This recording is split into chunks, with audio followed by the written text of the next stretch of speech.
Bueno, muchachos, buena tarde. Buenas, doctor. Hola, Kevin. Hola, María José. Hola, Giovanni. Señorita Paula. Buenas tardes, Benita. doctor. Hola, Miguel Ángel. Hola, Valentina. Hola, Gloria Isabela, Luisa, Manuel, Cristina, Laura. Buenas tardes. Doctor, ¿pudo revisar los compañeros que le comentaba por el WhatsApp? Son varios hoy. Sí, no, video uno de dos. Voy a Si, revisar. si quiere le mando Y una yo lo listica reviso. sin la explicación, pues, para que quede más conciso. Ah, listo, listo. Vi lo de Sebastián, lo de Valentina. Ah, bueno, me mandó una listica de Santiago. Uy, siempre son uno, dos, tres, cuatro, cinco, Son seis, varios. siete, Sí. ocho. Sí, para yo registrarlos aquí, por favor. Bueno, Listo. señor. Gracias. Bueno, muchachos, entonces voy a hacer presentación. Vamos a vincular a la pantalla.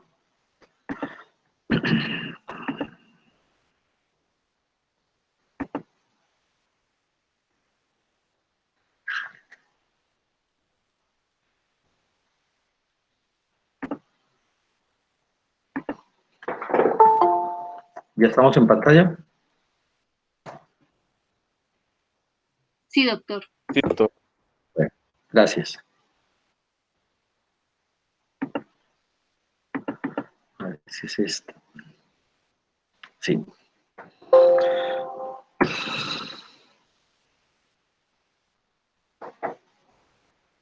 Bueno, muchachos, entonces en las neoplasias pulmonares hay un hecho en primicia que se llama el carcinoma broncógeno, dado que el porcentaje, un porcentaje muy considerable es ese tipo, el carcinoma broncógeno. Por eso comienza pues hablando de él y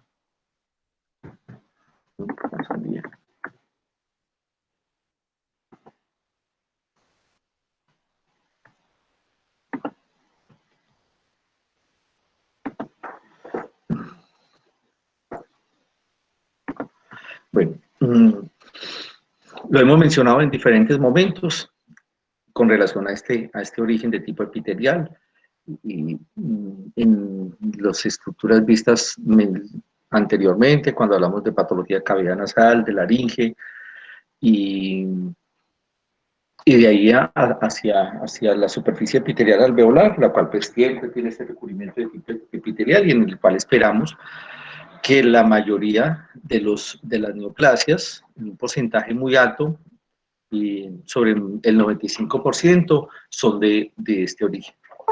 Y tiene unas incidencias de edades en un rango más o menos amplio entre la cuarta y séptima década de la vida y tiene una serie de factores que se atribuyen, como existe una base de tipo genético y un dependiente o a consecuencia de actividades, cierto tipo de actividades de tipo laborales por el riesgo que se tiene como en como en estos componentes y sobre todo pues los fenómenos o elementos de protección e importantísimo lo que es el consumo del tabaco.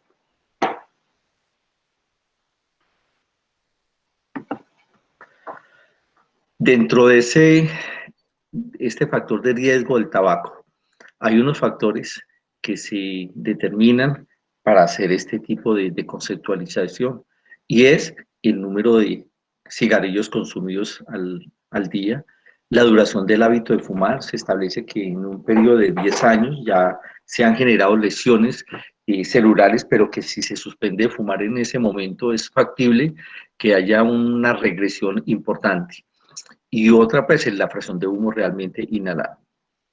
Mm, Resulta que en la mayoría de las lesiones neoplásicas y de estos pacientes fumadores se encuentran en forma inmediata o en forma consecuente la presencia de cambios celulares atípicos, hecho que hace como confirmar ese factor evolutivo que se establece en estas superficies epiteliales, que primero hay unos cambios de tipo reactivo, luego se van a generar unos cambios de tipo protector, o sea, de metaplásico, y luego empieza a darse este fenómeno de la displasia, hasta llegar a generarse una lesión in situ, que quiere decir que hay una gran atipicidad dentro de el epitelio sin ir a comprometer la membrana basal, y ya el carcinoma, lo que es el carcinoma pues, invasivo, o se determine como el proceso de tipo neoplásico al momento de romper e invadir el estroma. Se establece más o menos que en un humo de cigarrillo de 1.200 sustancias, que son las que se encuentran, y de ellas un porcentaje considerable son carcinógenos.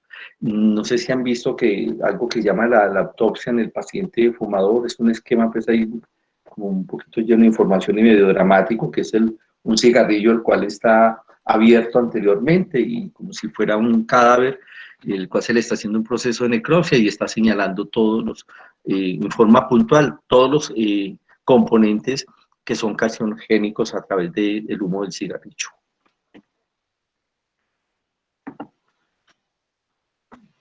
Bueno, esa predisposición familiar pues está no muy bien establecida, se habla de un componente de tipo genético, en la cual existen estos dos, que son el CEM-EIC y el KRAS, como oncógenos de tipo dominante, y hay unos genes de tipo supresores, como están el P53, el gen del retinoblastoma, y otros que están localizados a nivel de cromosoma 3, y esto es solamente pues como por comentarlo, pues eso forma parte de otra disciplina.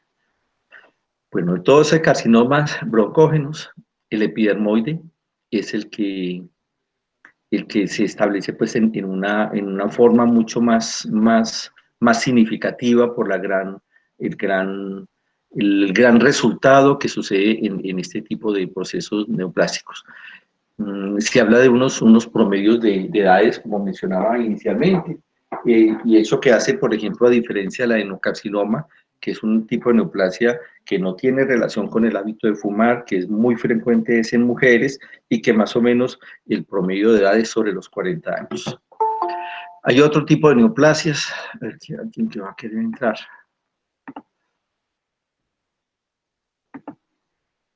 Listo, Carlos.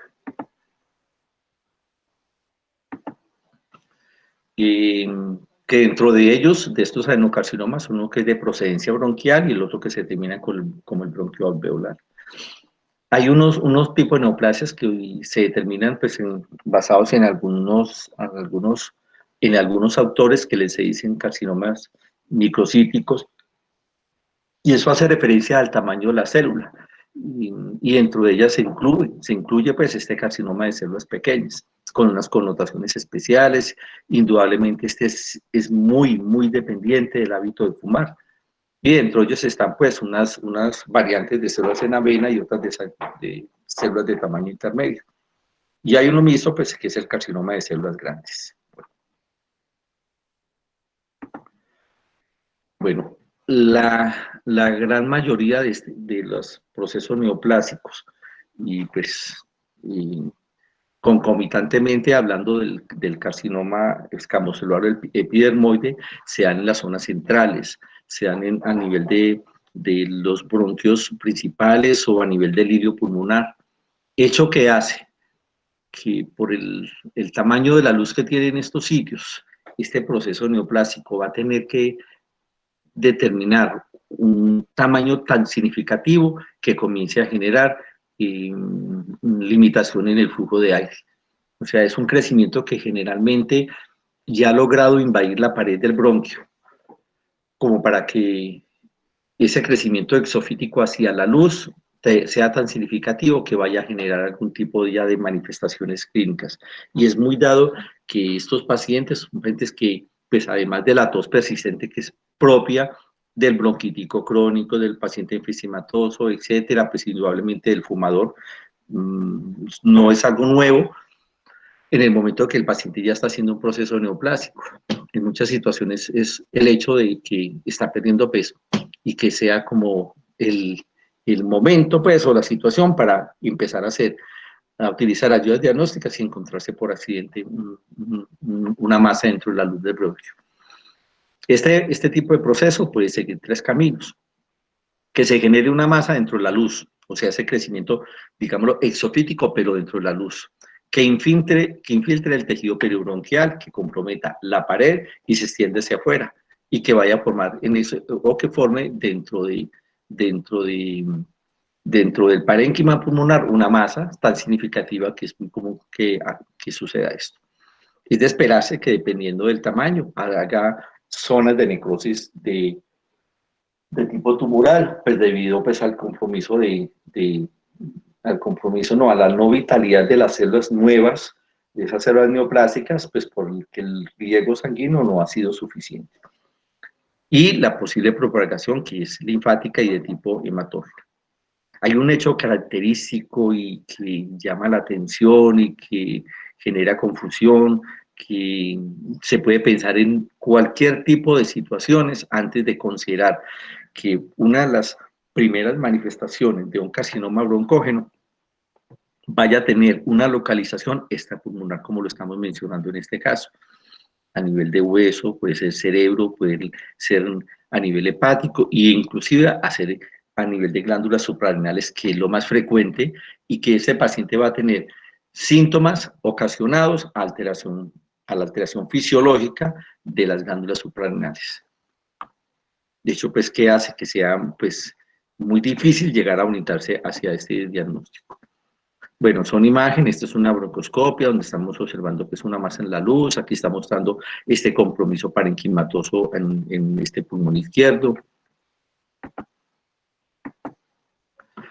Bueno, entonces el carcinoma epidermoide, pues al que en cierta forma nos estamos haciendo referencia, es mucho más frecuente en hombres, indudablemente se relaciona con el consumo de tabaco o con las personas que han tenido una convivencia estrecha por muchos años con una persona consumidora de cigarrillo. La mayoría de ellos terminan haciendo estas zonas de queratinización y el hecho de que se queratinice nos está implicando de que tiene una buena diferenciación hacia las células normales y eso le genera un mejor pronóstico en el sentido que responde mucho más factiblemente, como por ejemplo a la radioterapia. Como habíamos mencionado, se originan los bronquios más grandes y él crece, pues sin duda, pues en una forma más o menos evolutiva y es dado que lo que mencionamos, que alrededor de la neoplasia encontramos zonas de metaplasia, zonas de hiperplasia, zonas de displasia, inclusive zonas en las cuales la lesión está todavía in situ, o sea que no ha comprometido la membrana basal. Esta es una imagen topográfica que nos está mostrando la tráquea, aquí estamos a nivel de carina, bronquio principal derecho y bronquio principal izquierdo, donde observamos esta masa que está obstruyendo casi en su totalidad la luz del bronquio principal. Es una masa que es más o menos delimitada, de color blanco, tiene un aspecto medio vegetante y tiene esta zona negra en el centro. Es muy posible que esta zona en el centro sea el hecho o la visualización macroscópica de necrosis tumoral, que regularmente se da en la zona central, que es donde posiblemente no hay una buena cantidad de flujo vascular. Esta es una imagen de las células escamosas que aquí se están soltando y están invadiendo. A mayor tamaño o mayor objetivo, todo esto son células escamosas sueltas, pues que están en un grado de atipicidad muy notable, ejemplo, hipercromáticas, núcleos irregulares, algunas están agrupadas como en montoncitos o en nidos, otras que están sueltas a nivel de la luz del bronquio.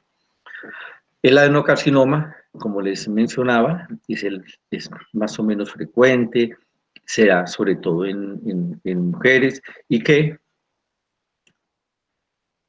en mujeres que están sobre los 40 años, y es el caso de una mujer que es con tos, una tos seca persistente, le hacen por la localización que tiene, que generalmente es periférico, o sea, a nivel de bronquios terminales o a nivel de bronquíolos, que no va a generar realmente una masa, y el compromiso es más o menos focalizado. Eso hace que también se dé que los diagnósticos sean tardíos. una paciente con tos en la cual posiblemente le tomen una placa de toras, una P de toras y que no se encuentre, por ejemplo, ninguna masa. Inclusive al hacer la broncoscopia es posible que no sea determinante encontrar una masa.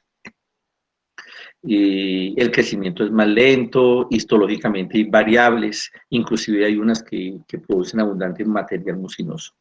Y hay algo que creo que lo habíamos mencionado, se asocia a zonas cicatrizales, o sea, el hecho de tener antecedentes de algún proceso inflamatorio infeccioso que hace que se genere una cicatriz y eso le genera ese factor de riesgo.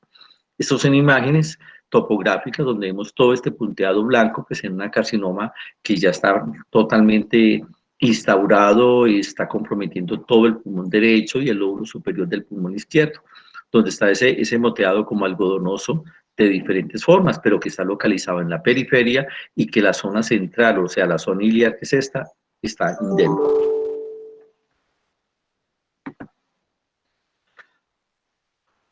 A una gran magnificación, pues la presencia pues, de esos nódulos de diferentes tamaños, y aquí al lado derecho vemos la presencia de glándulas, que entre esas glándulas, por ejemplo, estas no hay estroma que las separe, todas son pegadas una de otras y que todas son de diferentes tamaños, y que si vamos a entrar pues con mayor objetivo, vamos a ver toda la tipicidad, y aquí vemos, por ejemplo, por fuera que se encuentra una glándula diferente y que es un componente pues definitorio de que eso es algo invasivo.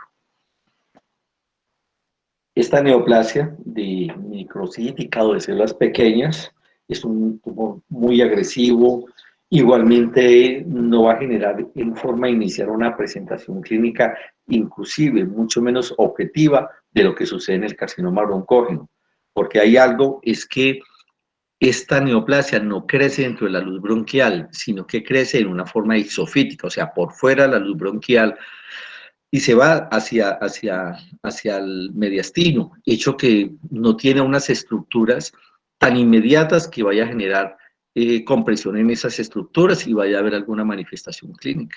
Y cuando las hace, casi que esa consecuencia de la compresión que termina siendo sobre estructuras vasculares, no infiltración, sino una compresión externa, que hace que ocluya esas estructuras vasculares, como es, por ejemplo, la vena cava superior.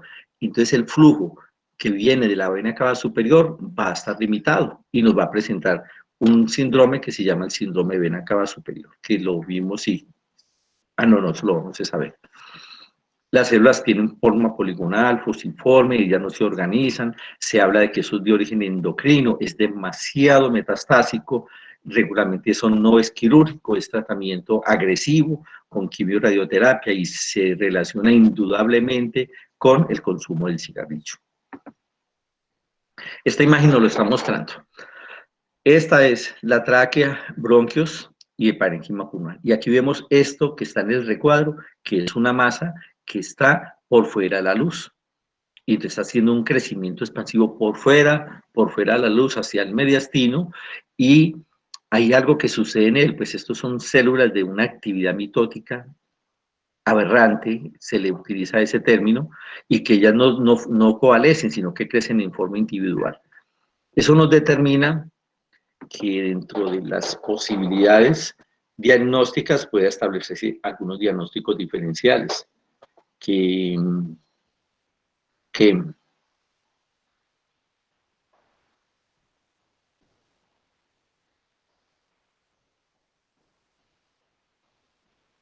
David Felipe Jurado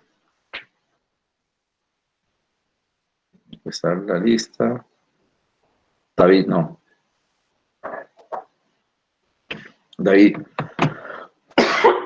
Felipe. David Felipe Jurado. Doctor, creo que él no se encuentra hoy. No vino a clase. David Felipe Jurado, falla. Falla el día 10 de septiembre.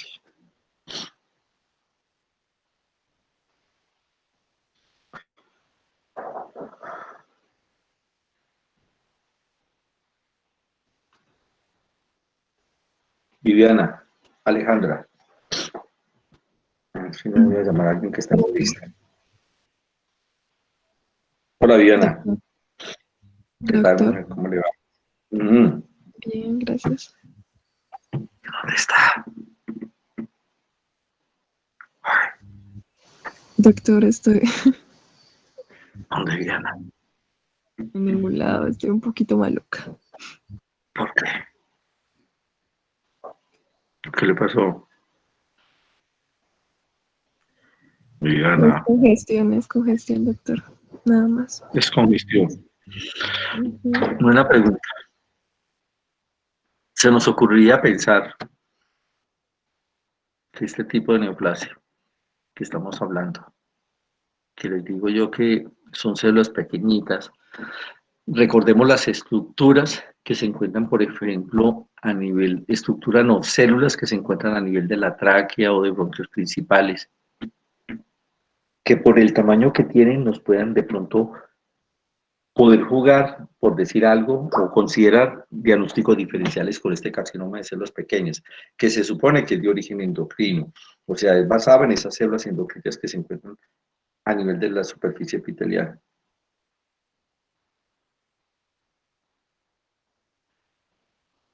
Diagnósticos diferenciales.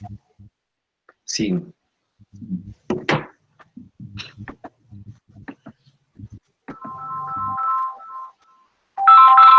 ¿Mm? No sé. me-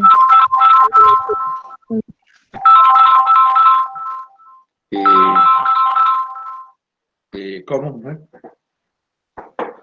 Va pesando 2 minuticos. Aló, aló.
Bueno, muchachos, qué pena, pues, Viviana. Viviana. Doctor, eh,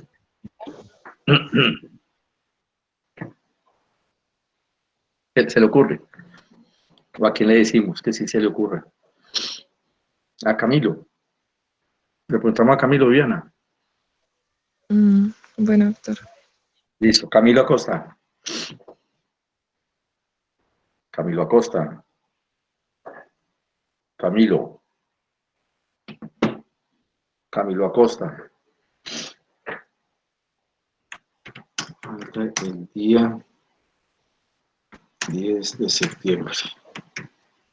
Yo no sé si estará en la lista, voy a mirar. Qué pena. Listo. Sara Betancourt. No, muchachos, ¿qué pasa Doctor, aquí? Sí, es Sara. que Camilo me dijo que lo sacó como de la charla, de la clase. O sea, se convirtió, eso se volvió endémico, ¿cierto? Sí, doctor. Eso es cierto, que se volvió endémico. Doctor, ¿me podría volver a repetir la pregunta? Ya voy, Miguel Ángel. Un momentico, ya le digo. Diana Catalina Estrada. Ella sí está en la lista, doctor. No tiene Ah, sí, internet. ya la vi. Y sí, ya la vi. Y se quedan sin internet, ¿cierto? Indefinido. Pues no sé, doctor, es que lo que pasa con ella es que desde que hubo un corte con la luz el día de ayer, no le ha regresado el internet y está esperando a ver a que se lo reparen.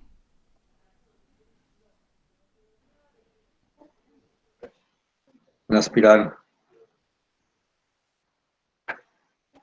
Doctor, buenas tardes. La mujer, uy, excelente, con ganas, habló clarito, actitud, y la felicito. Es toda una hazaña. Ok. Mujer, ¿me entiende más o menos lo que quiero es preguntarlo o cuestionar? Ese carcinoma de células pequeñas que estamos mencionando es porque las células son pequeñitas, ¿sí? Y esas células no Sí. se pegan formando estructuras, como por ejemplo en el adenocarcinoma, que intentan o siguen formando glándulas. Bueno, entonces yo le pregunto que si repasamos qué tipo de células, no hablo necesariamente epiteliales, cualquier tipo de células que se encuentren en la pared de la laringe, tráquea, bronquios, sean pequeñitas y podemos decir, ese puede jugar o pertenecer a los diagnósticos diferenciales. Miguel, ¿sí me entendió?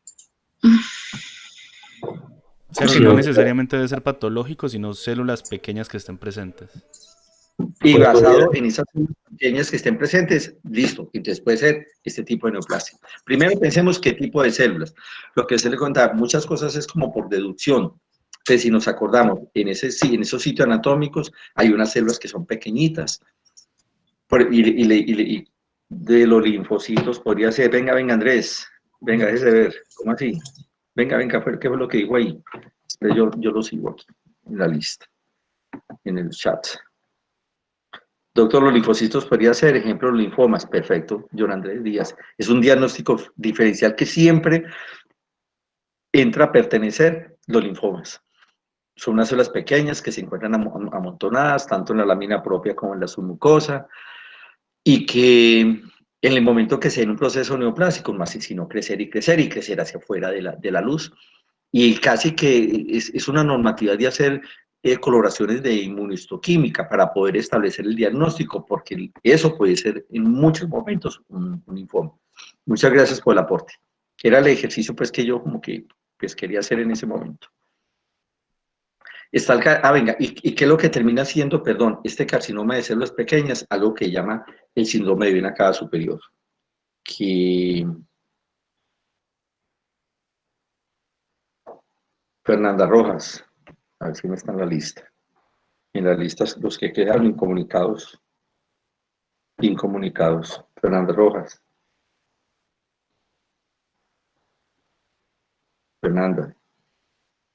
Fernanda Rojas, bueno, tampoco. Doctor, está escribiendo por el chat. No, yo necesito que me alimento que me escriba. No, pues. David Vargas,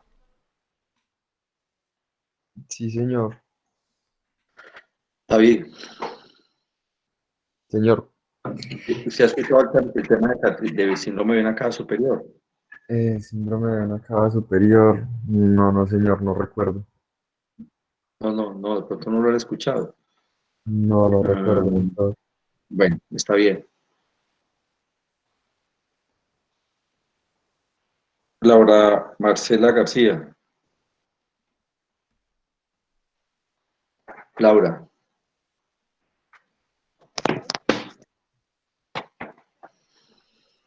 No, muchachos. Bueno, entonces yo voy a seguir haciendo un monólogo mejor y no sé, pues de verdad que esa posición no sé, eso no favorece en nada. Doctor, ¿me Bueno, escucha? yo voy a seguir hablando solo. Listo. Doctor, ella estaba hablando, pero como que se escucha muy No, pasito. ya que, pues es que si no es pasito, no tengo cámara, no tengo micrófono, no tengo internet, no, pues que no hay forma. No voy a hacer eso, pues de que uno pues como que, pues le da igual que haya un estudiante o vaya todos. Doctor, Complicaciones secundarias, un enfisema por obstrucción parcial, atelectasia por obstrucción completa, pacientes con bronquitis ulcerosa, pueden terminar haciendo bronquitis como ya lo mencionamos, elementos de sobreinfección como son los abscesos o el síndrome de vena cava superior, pues que ahí les queda pues como para que ustedes lo averigüen. Evolutivamente, en el aspecto clínico, paciente con tos bajo sus diferentes tipos de periodicidades, de intensidad, o que sea de tos seca o tos con producción, la pérdida de peso, lo que les mencionaba, el hecho de presentar dolor torácico, que también es más o menos frecuente, y en última instancia la disnea. Al hacer el análisis de la espectroración, pues vamos a encontrar células neoplásicas en ese producto de secreción. Generalmente el pronóstico no es bueno porque es un diagnóstico que es tardío y que regularmente cuando se elabora el diagnóstico es porque ya ha hecho metástasis. Se habla de una supervivencia a los 5 años de 9%. Y sin tratamiento se establece que un paciente cuando hace que es posible que la primera manifestación sea el síndrome de vena cava superior, se establece que el tiempo de vida podría ser entre mes y medio a más o menos 3 meses. Y más o menos pues el tratamiento pues de este paciente como mínimo es 1 año. Con eso establezco pues de que como la masa llega a tener tanto volumen, es dado que haya pues transcurrido una X cantidad de tiempo que el proceso neoplásico ya tenga metástasis. Dentro de los síndromes paraneoplásicos está la hiponatremia, el síndrome de Cushing, la hipercalcemia, puede haber hipocalcemia, la ginecomastia, que algunas veces hay que tenerlo en cuenta, está la miastenia de Lambert-Eaton, la acanthosis nigricans, que es otra manifestación, una transmisión en piel frecuente, que es esa tonalidad de color negruzco que va tomando la piel, sobre todo a nivel de la nuca y de la espalda.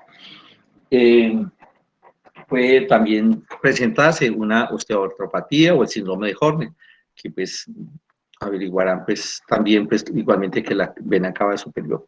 Este carcinoma broncoalveolar, perdón, es de presentación en zonas periféricas, aparece como un nódulo único o como una serie de estos en una forma de consolidación, tiene un aspecto inclusive radiológicamente muy semejante a una neumonía y está caracterizado por células que tienen una forma cuboidal. Y las células pueden ser células de tipo clara o células mucosas o la presencia de los neumocitos tipo 1 que están siendo como comprometidas. Clínicamente se da en personas sobre la tercera, cuarta década de la vida, con la presencia o manifestación indiscutible de tos que puede llegar a generar hemoptisis. Y vamos a encontrar, de pronto, pues no es lo más significativo, zonas de atelectasia y enfisematosas. En la supervivencia es un poco más notable a este control que se hace estadísticamente, que es a los 5 años, y casi la mitad de estos pacientes terminan haciendo metástasis. El carcinoma bronquial es en personas menores de 40 años, no se relaciona en nada con el humo del tabaco, es dado también que va a tener una diferenciación de tipo endocrina y en el cual se encuentra que hay secreción de péptidos hormonales en ese sitio. Morfológicamente son unas masas polipoideas, cubiertas por mucosa normal, se van a hacer una proyección hacia la luz en forma de tipo exofítico, están separadas por tabiques o estromas de tejido fibroso. Y hay es de esperarse que no exista mucha actividad mitótica e inclusive la presencia de células de aspectos normales dentro de la neoplasia. Hay algo en ellas que van a secretar potencialmente serotonina, bomicina, calcitonina y enolasa específica de neuronas. Dentro de los síntomas, igualmente cohabitando con la presencia de la tos que pueda generar realizando hemoptisis y complicaciones de ellas en las neumonías, bronquiectasias, enfisema y atelectasias. Otro tipo de neoplasias que son, pues basándonos en las estructuras histológicas, la presencia por tejido fibroso de fibroma o fibrosarcoma, músculo liso como el ediomiosarcoma, la presencia de tejido adiposo como el lipoma, liposarcoma, la presencia de vasos sanguíneos como es hemangioma o hemangiosarcoma o el hemangiopericitoma, hay tejido cartilaginoso, entonces el condromo y el condrosarcoma, hay células linfoides, entonces la presencia de linfomas tanto de tipo Hodgkin como no Hodgkin. la presencia de granulomatosis de tipo linfomatoso y todas las neoplasias de tipo vascular, como son los amartomas.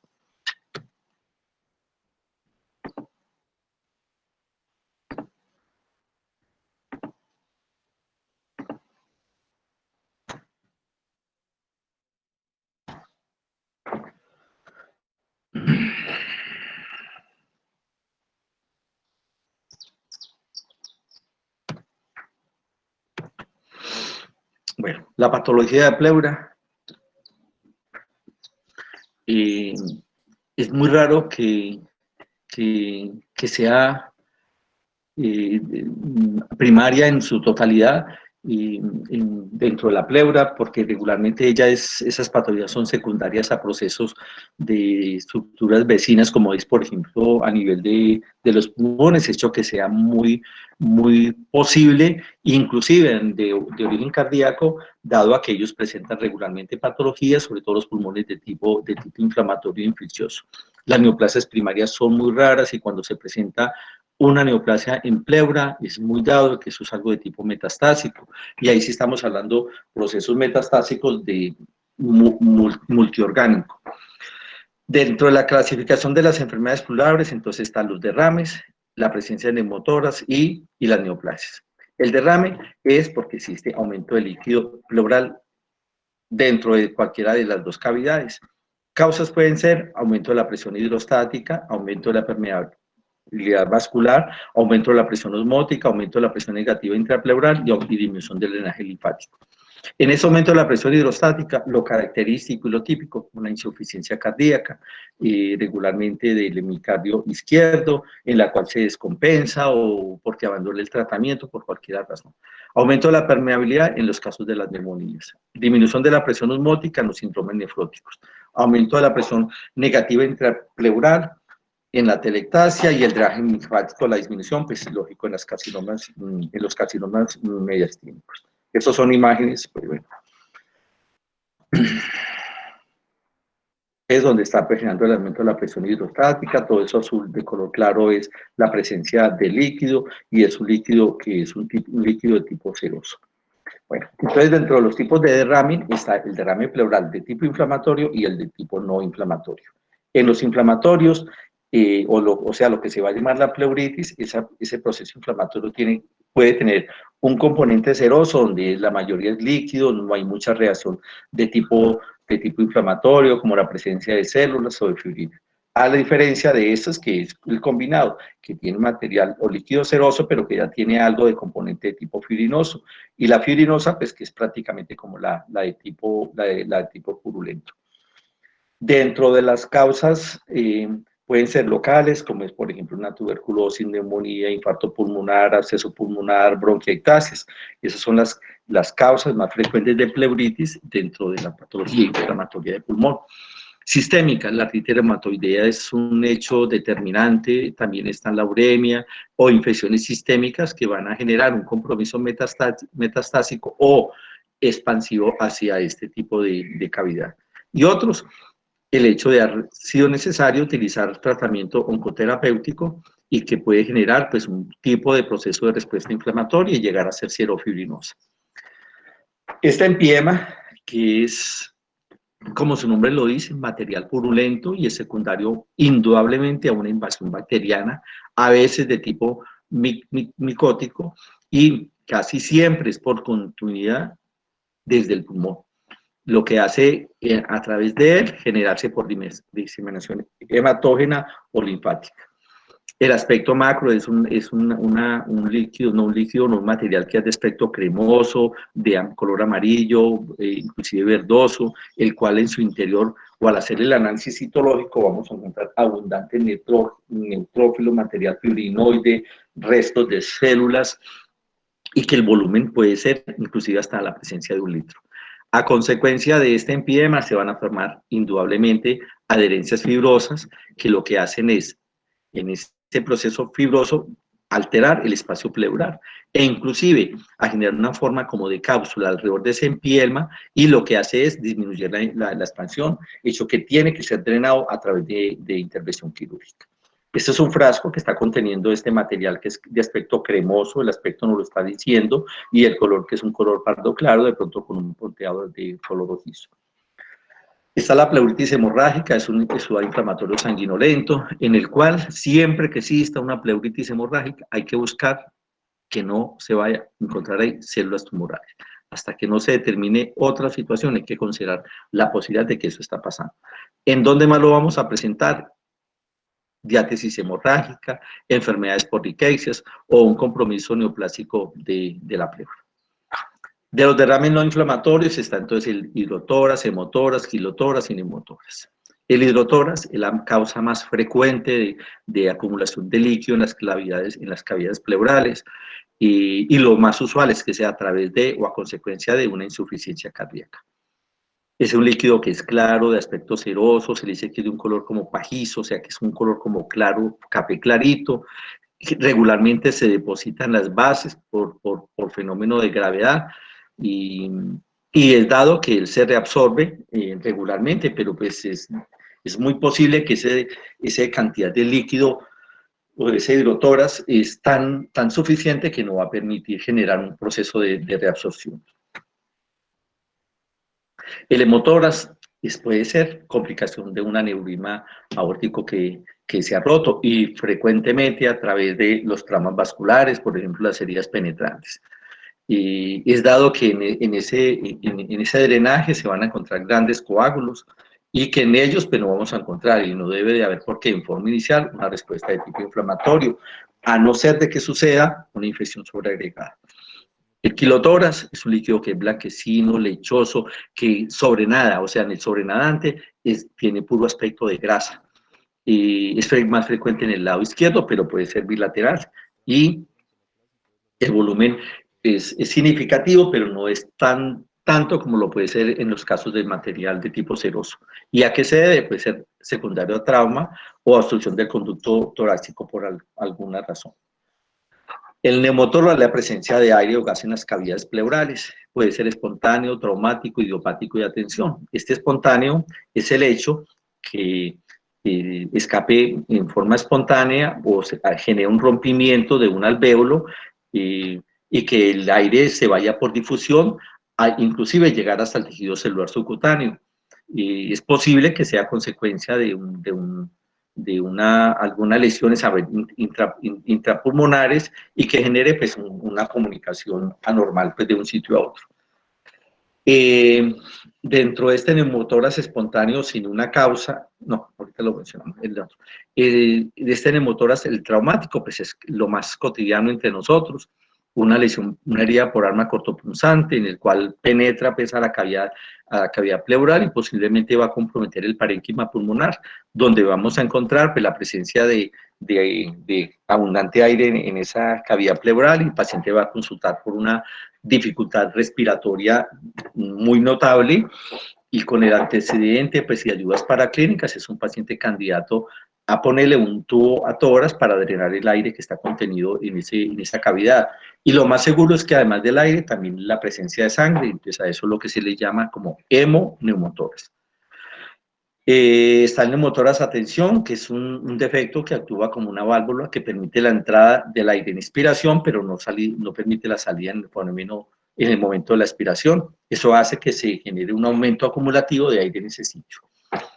Y el último, que es el idiopático, que es espontáneo, que es muy dado que se presente en hombres jóvenes, 18, 22, 24 años, el cual comienza con una dificultad respiratoria, un hombre totalmente sano, sin ningún factor agravante, y que eso lo hace consultar al servicio de urgencias.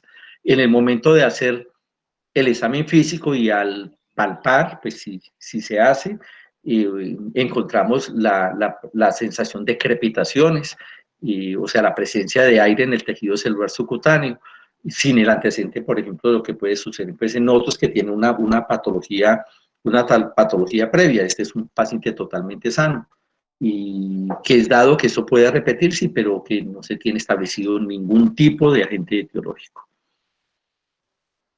Unas consideraciones: el neumotórax espontáneo pues va a generar un dolor pleural súbito, dificultad respiratoria. El neumotórax idiopático se repite y desaparece espontáneamente. Está el neumotórax a tensión, lo que mencionamos que es una válvula unidireccional, y el neumotórax pues, traumático, que no siempre pues, es por herida penetrante, puede ser por fracturas costales en el momento de generar un impacto, y ejemplo, caerse una moto, una bicicleta, o un impacto contra el timón de un carro, o una caída que genere una fracturas costales y una espícula de una de los sitios de la fractura de esas costillas, pues haga perforación de pulmón. Es dado que el neumotórax se encuentra asociado de una forma más o menos frecuente a enfisema, asma y tuberculosis, por esa hiperinsuflación que se encuentra en ese sitio. Es dado que cuando tenemos un neumotórax, pues hay algo de absorción de aire, pero generalmente tiene que ser ayudado por instrumentación como la presencia de los tubos a toras, porque es un aire que es muy significativo y que está generando un fenómeno atelectásico en ese pulmón.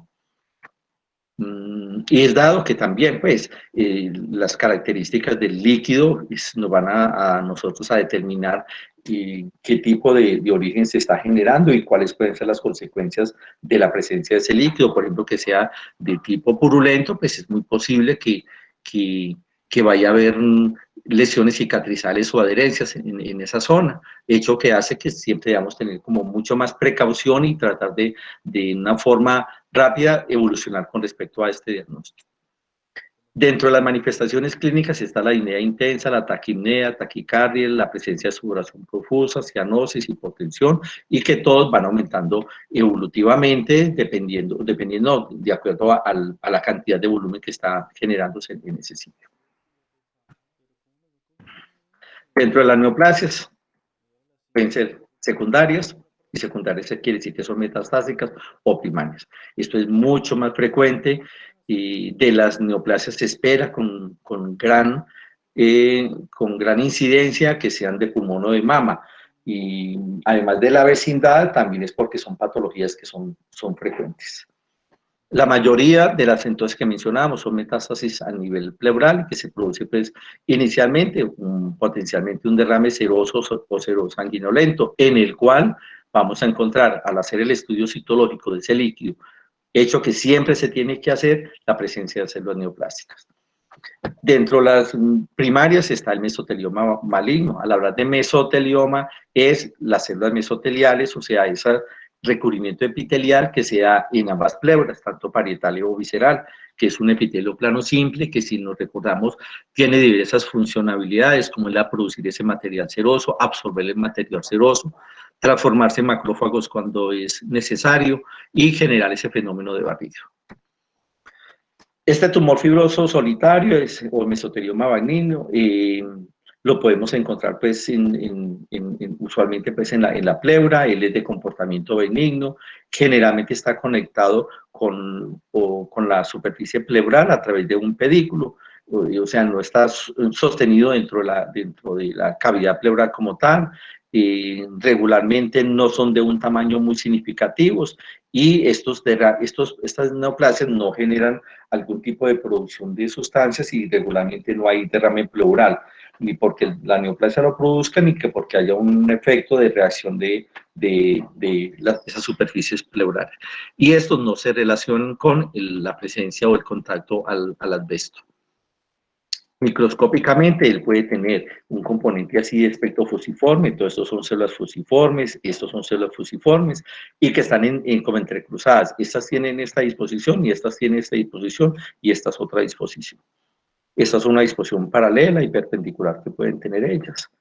Y está el mesotelioma maligno. Ellos proceden de la pleura tanto visceral como parietal, y ellos sí tienen unos factores de riesgo, como es la exposición al amianto o al asbesto, y en ellos se ha encontrado de lesiones en los cromosomas enumerados acá, que es el 1P, el 3P, el 6Q, el 9P y el 22Q.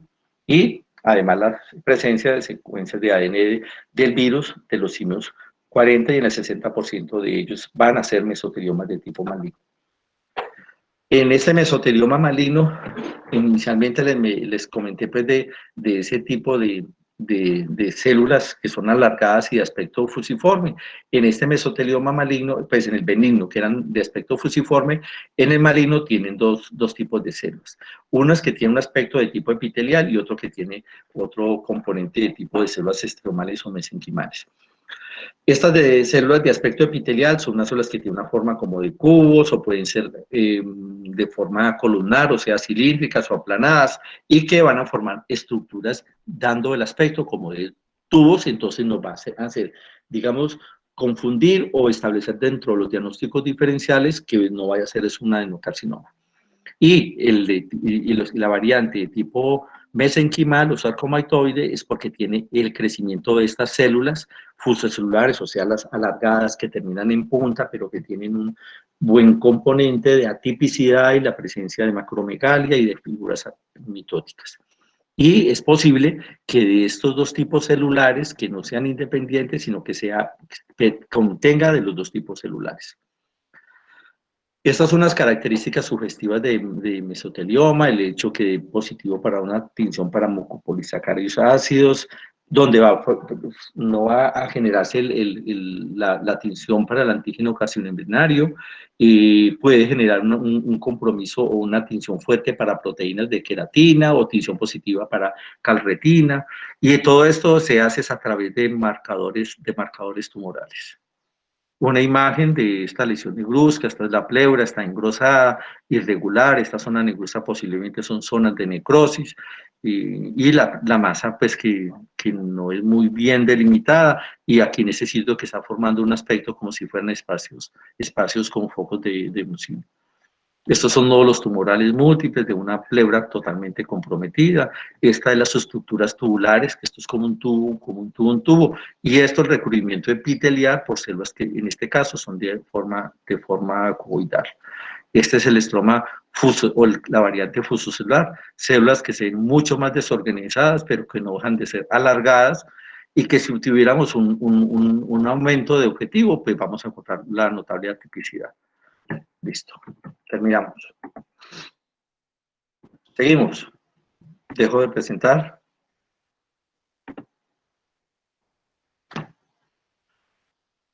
¿Seguimos? ¿Quién sigue? Doctor, pues, no sé, ¿hay algún otro grupo? ¿O hacemos el de pleura? Sí, claro.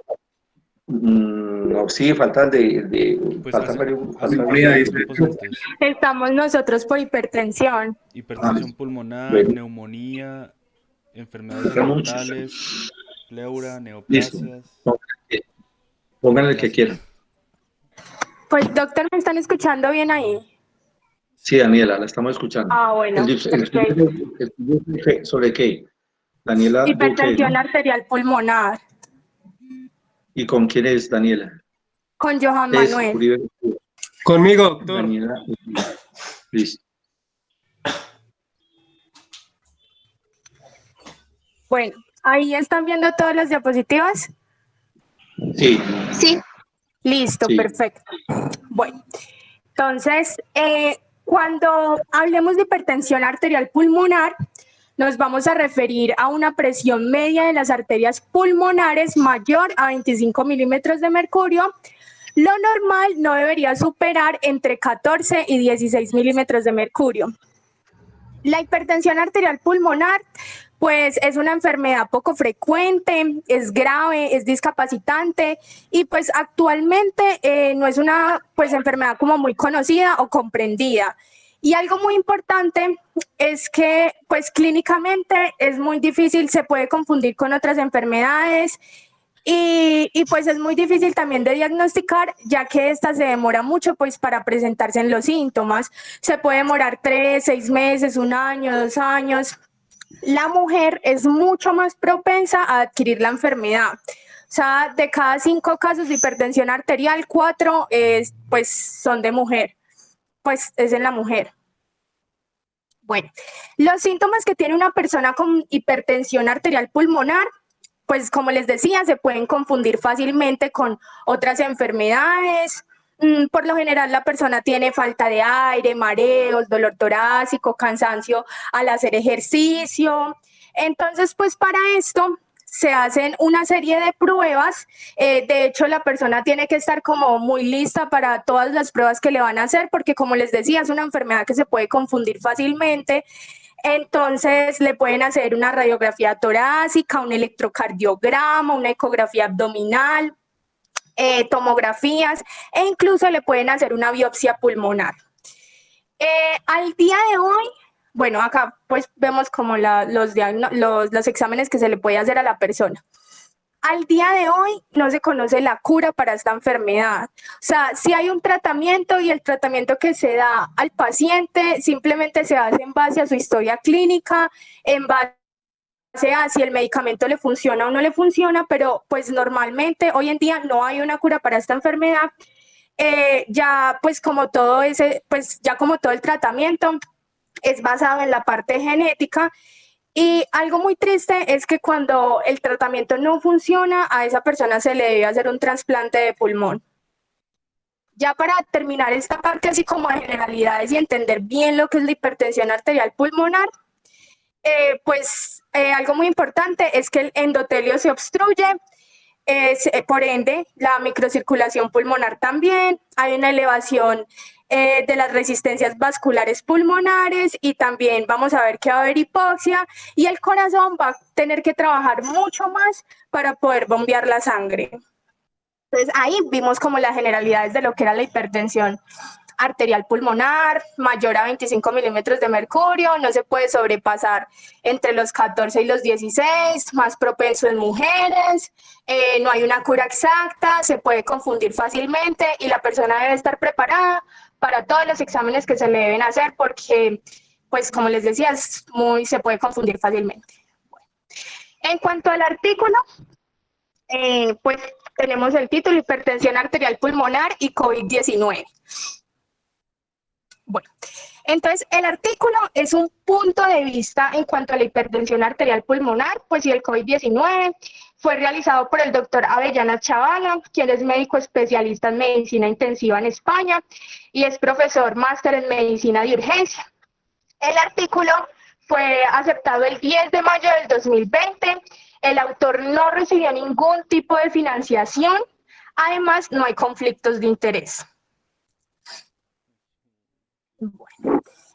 Resulta que cuando inició la pandemia, pues estuvieron sacando como muchos estudios en los cuales se decía que los pacientes con hipertensión arterial pulmonar, cuando eran hospitalizados, tendían a tener peores evoluciones en cuanto, pues comparándolos con otras patologías como lo era la diabetes, una neoplasia, o sea, se comparaban con otras patologías y se veía que los pacientes que tenían hipertensión arterial pulmonar, pues tenían como un desafío muy grande para poder luchar contra esta enfermedad.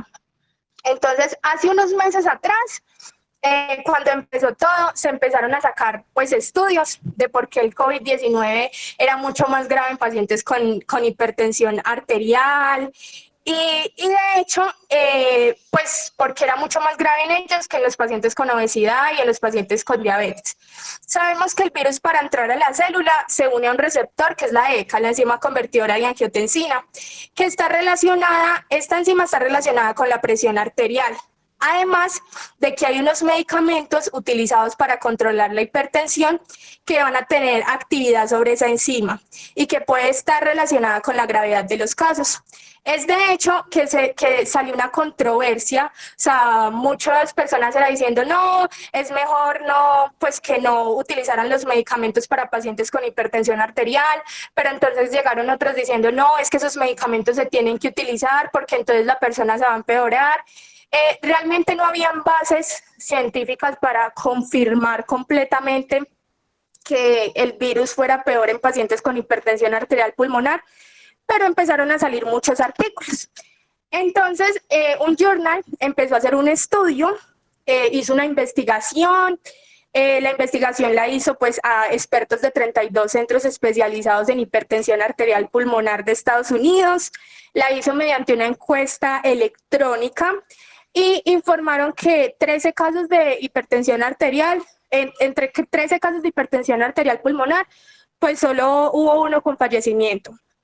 Debemos tener en cuenta de que estos resultados fueron primero recogidos al inicio de la pandemia. Entonces, los casos que hay hoy en día no son los mismos que habían en esa época cuando todo empezó. También debemos tener en cuenta de que toda esta información está sujeta a sesgo y que también no es muy claro cuántas personas de esos 32 centros que se les hizo la encuesta, pues la respondieron en cuanto a los pacientes que tenían COVID y además de COVID, hipertensión arterial pulmonar. Entonces resulta que salió el journal y entre pues esos resultados obtenidos se empezó a hacer muchas preguntas y dijo, bueno, pero entonces ¿por qué estos pacientes que tenían hipertensión arterial y COVID no resultaron como tan afectados al respecto? O sea, ¿será verdad lo que están sacando y realmente el COVID, la hipertensión arterial influye o no influye en el COVID? ¿Influye para bien, influye para mal? Entonces ellos decían como que si digamos la hipertensión arterial pulmonar y su vasculatura pulmonar podían proteger a los pacientes de alto riesgo quizás, y si un endotelio pulmonar alterado pues era la causa de una deficiente respuesta inflamatoria importante, y si la hipoxemia que se producía podía influir en la replicación viral. Entonces, el autor de este artículo decidió dar como un apoyo bibliográfico a todo lo que estaba sucediendo y en base a un estudio que había hecho 2 años atrás, él publicó un artículo en la revista de Medicina Intensiva relacionado con la hipoxia de la altitud, con la hipoxia del enfermo crítico. En el artículo publicado esos 2 años atrás, el doctor Avellanos comentaba que el factor inducible para la hipoxia era el HIF1, que estaban casi todos los tejidos del cuerpo. Entonces, cuando había hipoxia en el cuerpo, ese HIF1 pues se empezaba como a activar genes, pero cuando el oxígeno en el cuerpo estaba normal, o sea, había normoxia, ese factor se degradaba, o sea, ese factor HIF1 ya como tal no estaba, el factor ya no estaba y se degradaba por medio de una hidroxilación. En la hipoxia, ese factor no se degradaba, sino que crecía y iba activando genes que ejercían pues su acción ante los tejidos y permitían como una mejor captación del oxígeno, y activaba productos génicos como el óxido nítrico, la adrenomedulina, la adenosina, o sea, activaba todos esos factores. Entonces él empezó a notar que, digamos, las personas que vivían a altas alturas producían mayor óxido nítrico.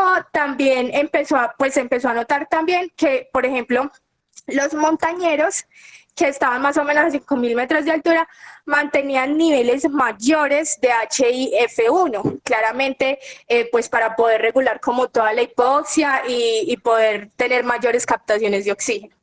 El HIF1 juega un papel muy importante en lo que es la hemostasia como del oxígeno.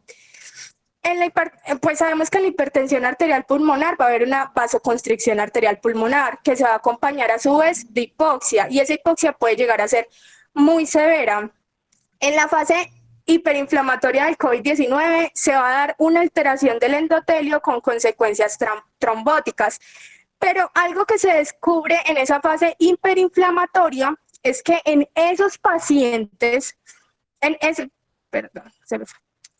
algo que se descubre en esa fase hiperinflamatoria es que en esos pacientes con COVID-19 esa fase no era como tan fuerte, o sea que tenían COVID-19 y hipertensión arterial pulmonar, esa fase pues como que no era tan fuerte. Sabemos que se sufre de un síndrome de respiración aguda y la fase no venía a ser tan fuerte. Entonces ya decían como que será que acá hay factores citoprotectores, será que el óxido nítrico, la adrenomedulina, la adenosina tienen algo que ver acá. Además, algo también es que los pacientes con hipertensión arterial pulmonar, debido pues a la hipoxemia que tienen, van a desarrollar poliglobulia que aumenta pues el hematocrito y la proporción de glóbulos rojos. Además, también se ha demostrado que el óxido nítrico es derivado de los glóbulos rojos. Y hoy en día se han abierto como muchos campos de estudio, pues como para aplicaciones terapéuticas que contrarresten como todo el daño tisular que se produce por la hipoxia, ya que el óxido nítrico en la hipoxia grave va a favorecer la liberación de oxígeno. Como hay muchos más glóbulos rojos, se va a producir mucho más óxido nítrico y al producirse mucho más óxido nítrico va a haber mucha liberación de oxígeno, entonces eso puede convertirse en un factor citoprotector. Citoprotector. Entonces, algo que se teoriza, como les decía, era que en el COVID-19 no se producía, como en todos los pacientes, ese síndrome de dificultad respiratoria aguda.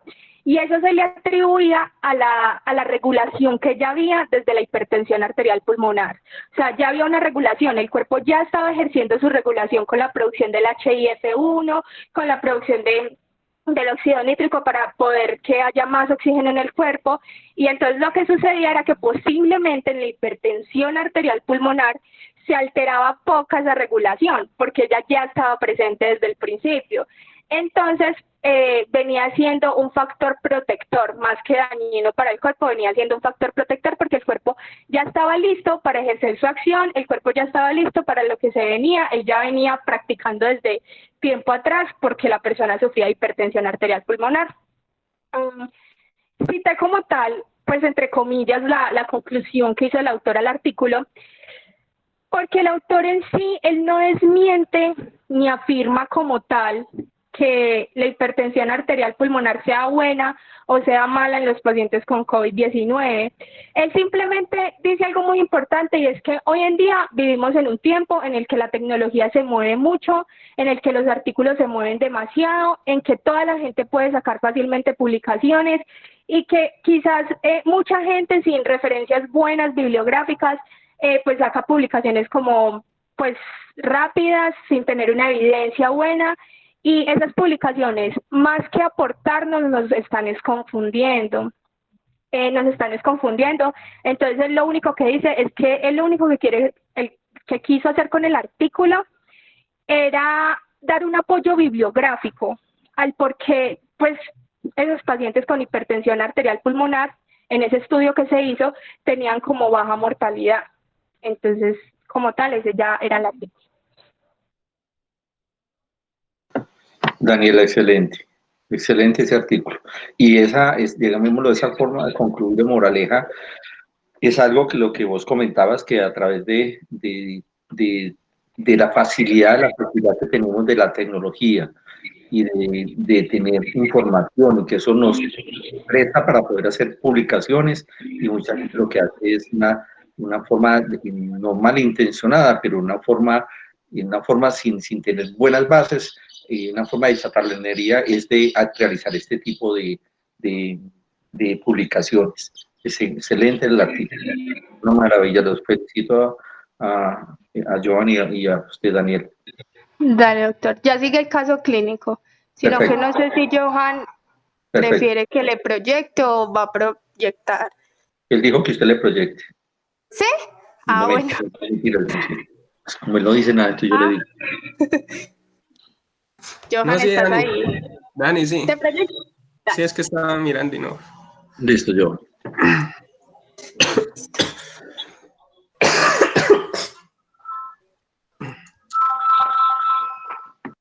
No, eso no es. Esa, la siguiente. No, sí, es que esa es la bibliografía. Ah, Ya. sí. Bueno, entonces este caso clínico es hecho por el doctor Guillermo Alberto Pérez. Él es un médico del Hospital Universitario Celestino Hernández Roau, de Santa Clara, de la Villa Santa Clara. Entonces, él habla de la hipertensión. El caso se trata de una paciente que tiene hipertensión pulmonar secundaria a lupus eritematoso sistémico en el embarazo. Entonces, sigue. La paciente es una mujer de 32 años de edad que vive en el campo, no trabaja y que tiene 33,5 semanas de gestación. ¿Qué pasó con la paciente? Pues ella en la madrugada empezó a sentir un dolor y tenía síntomas de inflamación, entonces acudió al centro hospitalario más cercano. Desde la remitieron al hospital de cuidados intensivos, donde le van a realizar donde le realizaron un ecocardiograma de urgencia. Sigue, baby. Bueno, entonces antes de ver qué tenía la paciente, pues adelantemos los antecedentes personales, porque son bastante importantes. Patológicos. La paciente refirió que lleva 17 años con lupus eritematoso sistémico y también con hipotiroidismo. Estos fueron tratados con prednisona y con levotiroxina. Aparte de eso, ella ya ha tenido un embarazo antes de este, que salió exitoso hace 7 años. Por estos antecedentes y porque un mes después de estar en embarazo, la paciente tuvo anemia ferropénica, que ya se la trataron, pero entonces todo esto determinó que es un embarazo riesgoso. Sigue ahí. Entonces, la paciente, un mes después de estar en embarazo, empezó a sentir cansancio al caminar y tenía palpitaciones. Pues ella asoció esto con síntomas normales del embarazo y lo dejó pasar, pero estos fueron aumentando. Y exactamente 98 días después, en la madrugada, presentó estos síntomas de dolor en el pecho, como inflamación en las extremidades, y acudió al centro, donde determinaron que tenía edema pulmonar agudo. Allá se lo trataron y en vista de esto, entonces le realizaron un ecocardiograma de urgencia.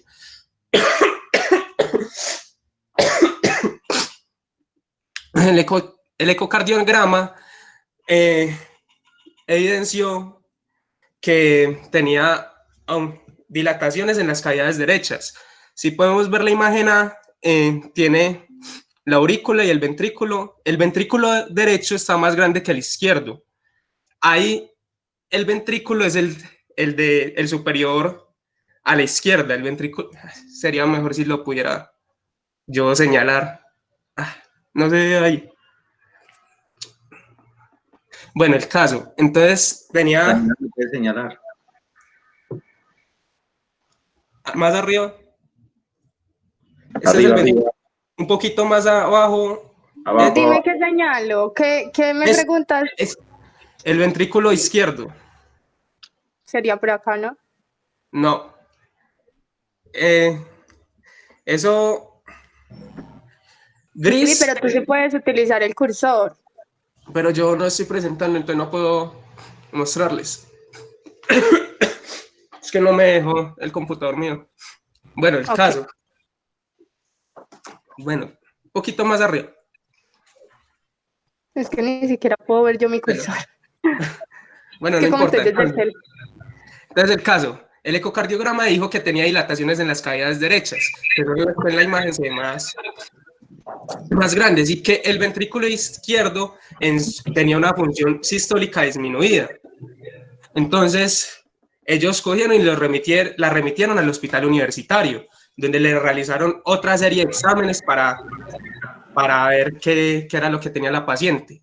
Entonces, el artículo donde saqué el caso muestra los más importantes, que fue otro ecocardiograma, una radiografía y un electro. Sigue. Entonces, la radiografía mostró lo que la baby ya había dicho. Daniela, disculpen. Lo que Daniela había dicho cuando hablé de la hipertensión pulmonar. Hay necrosis y el corazón tiene que trabajar más para bombear sangre. Entonces, por eso hay un aumento de la silueta cardíaca. Ahí como podemos observar. Eso fue lo que evidenció la radiografía. Entonces, sigue. Pasamos al ecocardiograma. Entonces, en lo azul, cerca de lo azul celeste, esa es la regurgitación tricúspide. No, más arriba. El otro es S. Esa es la regurgitación tricúspide de 9,5 centímetros. Tenía una presión sistólica estimada de 57,9. Lo normal de la presión sistólica en la arteria pulmonar es entre 18 y 25. Y en la imagen D hablan de que el gradiente de regurgitación tricúspide era de 37,9. Sigue.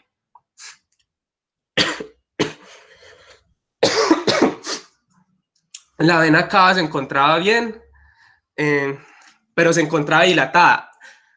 Un poquito más en la imagen A, lo gris que se ve en el centro, un poquito más a la izquierda, esa es la vena, esa misma, se encontraba dilatada. Eso fue lo que... Y presentaba un aneurisma en el centro, en el septum interauricular. Eso se puede ver en la imagen C, más o menos un poquito más abajo, a la izquierda, ahí. Tenía un aneurisma interauricular hacia el atrio izquierdo. Luego, en el electro, había presencia de un hemibloqueo en la rama derecha. Entonces, por todos estos exámenes y todo esto, sigue. Disculpen. El diagnóstico determinó que era hipertensión arterial pulmonar moderada, descompensada, asociada al lupus eritematoso sistémico que la paciente tenía. Entonces, pues a ella la trataron en realidad el artículo no dice con qué la trataron, solamente dice que con un tratamiento cardiológico y que la paciente la estabilizaron. Como era un embarazo riesgoso, pues esperaron a que cumpliera las 35 semanas y le hicieron cesárea. Y entonces, lo curioso de este caso es que el lupus, por lo general, lo asocian más a enfermedades de tipo renal o cutáneas y una enfermedad traumática. Y acá hay algo muy extraño, que es que está afectando un componente cardíaco, como es generar una hipertensión arterial pulmonar. Y ese es el caso.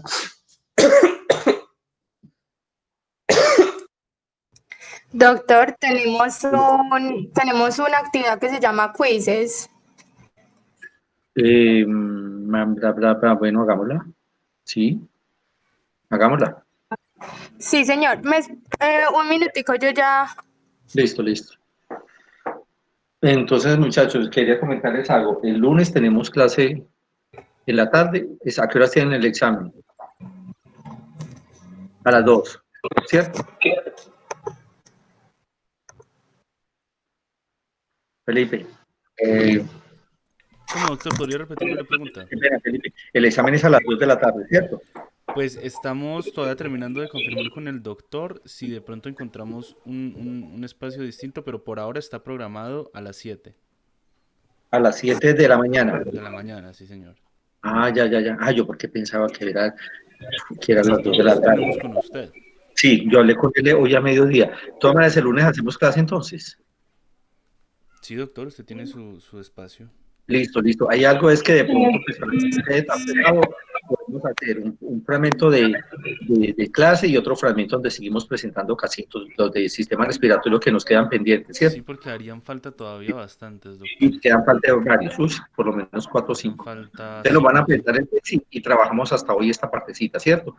El lunes entonces, dependiendo de la hora, entonces programamos un poquito de introducción al sistema cardíaco, y con las generalidades y malformaciones congénitas, ¿cierto? Y ahí presentamos casitos. Doctor, entonces hoy ya no habrían más casos.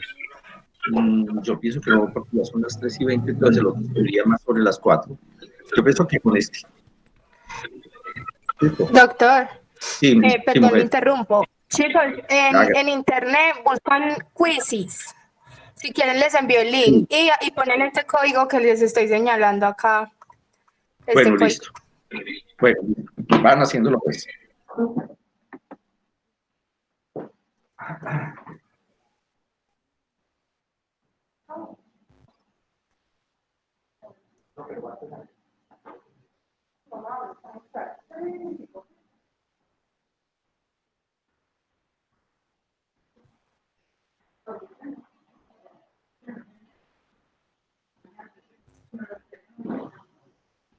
Ya se las envié por el grupo de WhatsApp, el link para que todos entren, por favor.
No los deja entrar.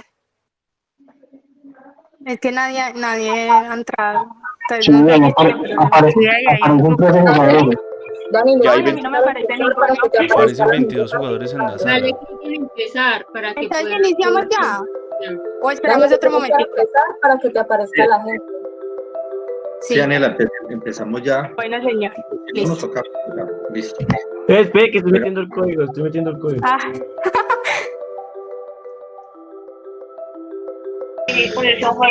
¿Puedes mostrar el código otra vez? Perdón. 8517354. Es el de la esquina.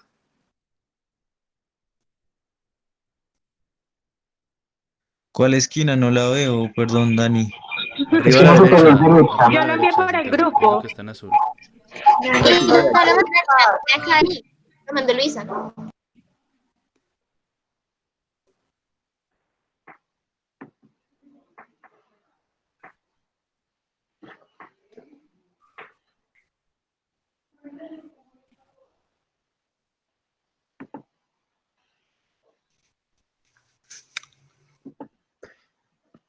¿Listo? Daniela, Señor. ese quiz ya lo han usado ustedes varias veces. No, señor. Lo que pasa es que como siempre utilizamos Kahoot, eso la mente Sí, se cansa mucho. Entonces, a mí me gusta este. por eso, sí, por eso me gusta que tengamos otro método, Dani. otro ¿Ya? instrumento. Me parece perfecto, Daniela. Bueno, Bueno, señor.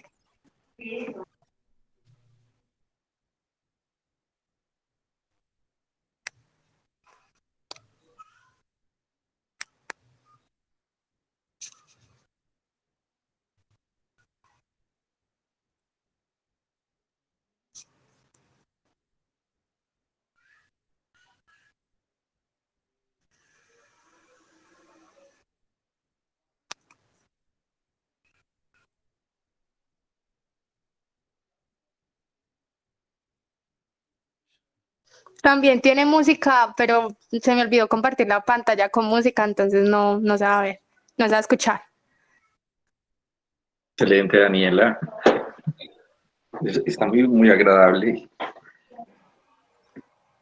¿Cuánto tiempo les dio? Les di 30 segundos.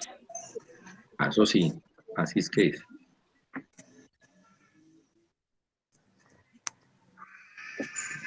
Pues llevan como 3 minutos. Ah, ya vi dónde está la música. Daniela, 5 minutos. Ah, no, sí, señor. Lo que pasa es que ya vi. ¿Qué pasó? No sé qué pasó. Se nos quedaron. A mí me salen preguntas diferentes a la que está en la pantalla. Es que Daniela tiene que ir contestando también, porque Sí, Daniela claro. también está como jugando. Sí, sí. Ah, ok. Perdón. Ah, pero entonces ahí les diría las respuestas a ustedes. Entonces cada uno lo tendría que hacer por aparte. Y al final ya miramos quién quedó de primero, ¿no? Sí, perfecto. Entonces voy a dejar de compartir y cada Listo, uno lo hace Daniela. por parte. Deje de compartir y después le buscamos más cositas que eso nos puede ayudar y lo utilizamos como otra herramienta. Muchas gracias, Daniela. Bueno, es que ese tiene también música, pero pues no compartí la pantalla bien con música, pues con audio. Sí, Voy a perfecto. ver de Bueno, pronto sí. Y pero pues a entonces, todos les sale preguntas diferentes, es un quiz, o sea, a todos les sale las preguntas al azar, cada uno responde y al final pues aparece quién fue el que obtuvo como la mayor calificación. no todos calificados, sino el mayor, ¿cierto? Sí, el que a Listo. todos los califica, pero el que obtuvo pues la mayor aparece de primero, aparecen todos los puestos, del último al primero. Perfecto, Daniela. Hay algo además, es que la calificación vos me la mandás y de luego de pronto le pido el favor para hiciéramos otros quizzes para aprender a manejar bien este otro recurso. Excelente. Bueno, Muchas señor. gracias.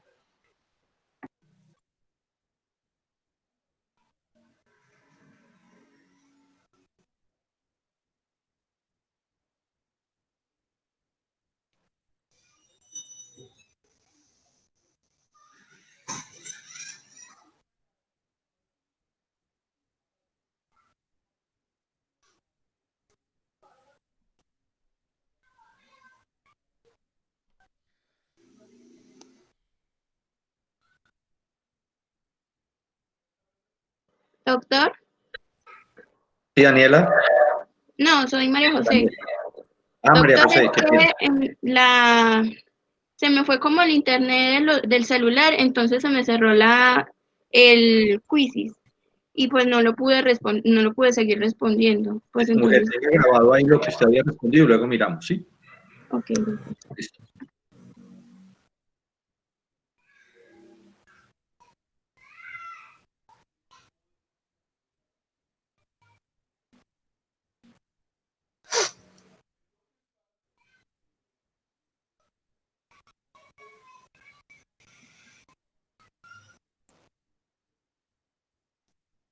Hay respuestas abiertas también. Ay, qué bien, Daniela, está interesante. Hay podercitos y todo. Hay poder, sí. O sea que si tuvo una pregunta mala, tiene la posibilidad de que si contestó 5 buenas, le den la que tuvo mala, la pueda volver a resolver. No, yo cuando completé una racha de 6 me dieron un poder que era que todo el mundo tenía doble puntuación por 20 segundos. Uy.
Entonces acá, pues ya aparecen como los resultados. Pues, Daniela. pues yo aparecí de primera, pero pues, o sea, porque yo la sabía. O sea, la verdad, pues porque pues nosotros la hicimos, pero ahí están. Lo que pasa es que muchos, pues doctor, no se ponen como el nombre que es, entonces pues no sabemos quiénes son. Eso le iba a Entonces mencionar. realmente, Qué pena que le Yo diga soy ese segundo. como norma que nunca es con alias, se colocan nombre y apellido, porque algunos pueden tener el mismo apellido o el mismo nombre, ¿cierto? entonces acá podemos ver todas las puntas y todas las puntuaciones, Ahí pues lo estoy como viendo. el puntaje que sacaron, pues sí, lo hicieron 39 personas, o sea, todo el salón contestó pues la encuesta, entonces súper bien y no bien. Pues entonces la primera persona fue Strawberry Olaf Mac, no sé quién sea, pues porque no sería yo, Yo obviamente. soy ese, solo que me puse el nombre aleatorio, pero es las iniciales. Ah, ok. Y ya, listo. Listo, Daniela, Gracias a perfecto. todos. Felipe me estaba mencionando dárselo de neumonía. Los muchachos de neumonía, ¿por ahí cuánto se me demoran? Sí, doctor, es que los compañeros de neumonía me preguntaban que si de pronto ellos alcanzarían a hacerlo ¿Cuánto? hoy. Uno de ellos que me hable, a ver cuánto se demora. Por ahí 20 minutos. 20 minutos. Sí. Bueno, empezamos pues. Como Bueno, quieran. voy a presentar. Ustedes quieran. Estefanía. ¿Ah? Sí, sí, doctor, no Ya es larga estoy la presentando. exposición. Bueno, listo pues. Empezamos.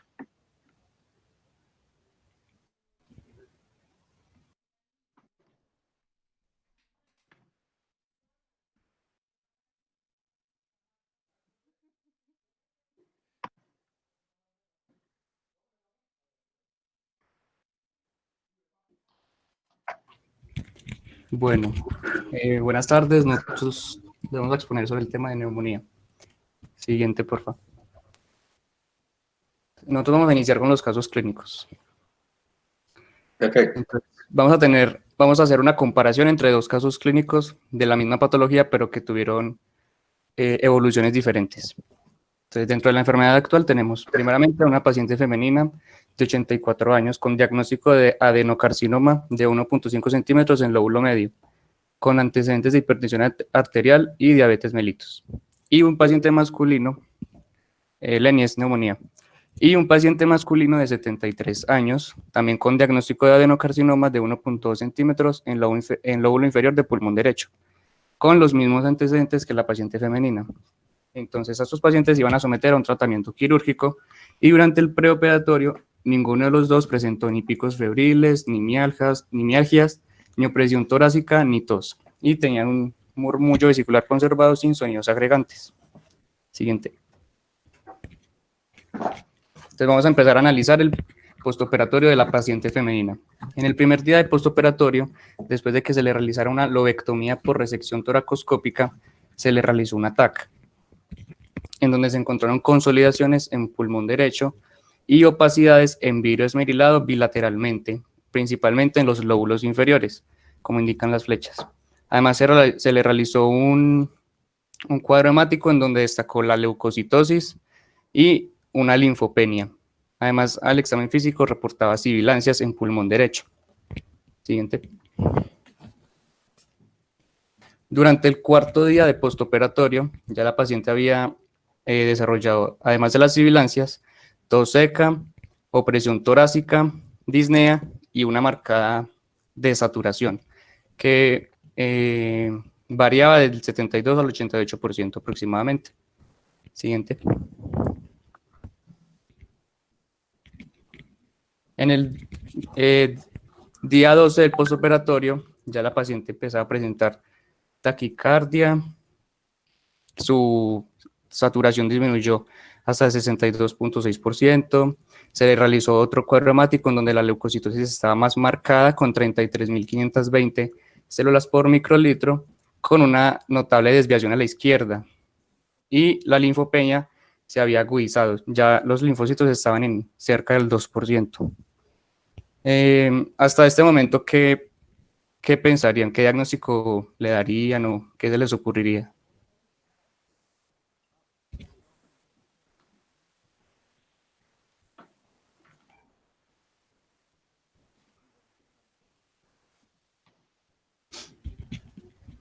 Bueno, ninguno. No, pues si tiene neutrofilia, uno podría pensar en una infección, sería un cuadro agudo, de pronto pues una neumonía adquirida en la comunidad. Sí, podría ser. Sí, yo creo que podría ser una neumonía bacteriana de pronto. Ajá, podría ser bacteriana, podría ser una neumonía nosocomial. O incluso atípica. Ajá. Entonces, siguiente, por favor. A esta paciente se le realizó un hisopado faringio y una PCR contra SARS-CoV-2, la cual dio un resultado positivo. Siguiente.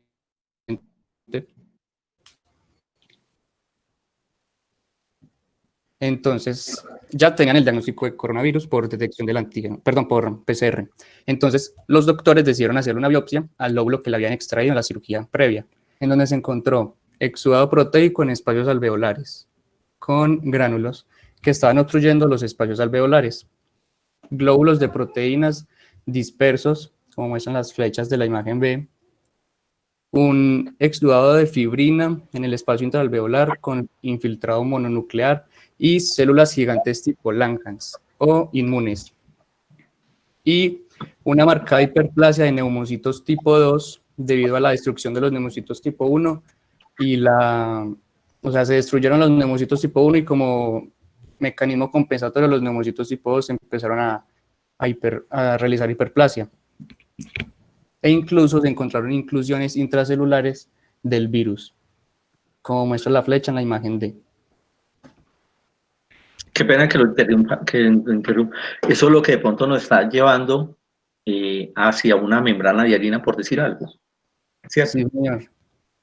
Bueno, Doctor, pero los pacientes no llegaron hasta ese punto. Bueno, ya listo. Sí, estas biopsias, como son las biopsias de los lóbulos que se les extrayeron, entonces son cambios muy agudos de fases muy iniciales de la enfermedad. Ahora vamos a pasar a analizar el paciente masculino. A él también se le realizó la misma cirugía y en el segundo día de postoperatorio se le realizó un TAC. En este se encontraron, al igual que en la paciente femenina, opacidades en vidrio esmerilado focalizadas bilateralmente en los lóbulos inferiores, exactamente igual que la paciente femenina. A este paciente se le realizó una impresión diagnóstica de neumonía viral atípica. Siguiente. Y ya en el 9º día de postoperatorio desarrolló los mismos síntomas de la mujer. Fiebre de 38,2, tos seca, opresión torácica, mialgias y linfopenia, que es muy característico. Siguiente. A este paciente se le sospechó lo mismo, se le realizó el hisopado faríngeo, se le realizó la PCR contra SARS-CoV-2 y también dio resultado positivo. Siguiente. Entonces a él también se le realizaron las biopsias del lóbulo que le habían sacado. En este también se vieron cambios iniciales. Se vio, por ejemplo, un exudado proteico con fibrina que estaba ocupando todo el espacio alveolar. Se vio un marcado engrosamiento de las paredes y septos alveolares con hiperplasia de neumocitos tipo 2, al igual que en la paciente femenina. Hay unos tapones de fibroblastos. Yo, qué pena que lo interrumpa. Dentro de eso estaba descrito si esas biopsias fueron transbronquiales, porque no deben de haber sido a través de endoscopia, y simplemente las hicieron para diagnóstico o por algo especial, o no está registrado eso. No, las biopsias son, como ellos tenían adenocarcinoma, entonces les tuvieron que reseccionar todo el lóbulo. Entonces, ya, perfecto, listo.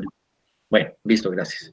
Ok, entonces también hay unos tapones de fibroblastos en el intersticio y un marcado infiltrado de macrófagos y pues la hiperplasia de neumocitos tipo 2.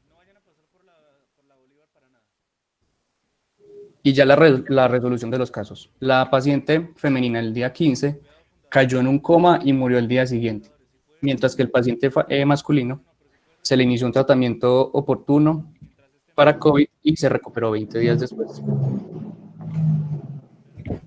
Bueno, entonces hablando de la discusión del caso, entonces primero tenemos que tener en cuenta que los hallazgos patológicos fueron los primeros reportados para neumonía por SARS-CoV-2, pues en la época que habían publicado el artículo, que era febrero. También tenemos que tener en cuenta que los datos de biopsias pulmonares por esta misma patología, pues no eran deficientes, al igual que las autopsias. Los signos patológicos que presentaron fueron edema y exudados proteicos prominentes, congestión vascular, infiltrado inflamatorio con material fibrinoide, células gigantes multinucleadas, hiperplasia epitelial reactiva alveolar en caso del primer paciente y tapones fibroblásticos en el caso del segundo. La importancia de estos tapones fibroblásticos aún es desconocida, pero se sabe que también se presentaron en pacientes con SARS y que también puede dar en un patrón de envejecimiento. Bueno, y analizando los casos, estos fueron diagnosticados los dos de manera accidental, ya que en el momento de la cirugía no se sabía que los pacientes estaban cursando con esta infección superpuesta. En el caso 1, la cirugía fue realizada 6 días después de las opacidades en vidrio esmerilado, es decir, los cambios no tumorales del parénquima pulmonar. Y en el caso 2, se reconoció más tarde, ya que el paciente fue colocado en la misma habitación de pacientes positivos para SARS-CoV-2.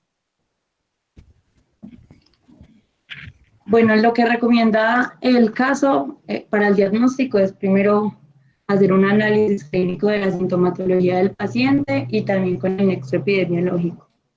Después la prueba serológica, pues como la PCR. Después pasar a un diagnóstico imaginológico con TAC y pues las pruebas complementarias como hemograma y gases arteriales.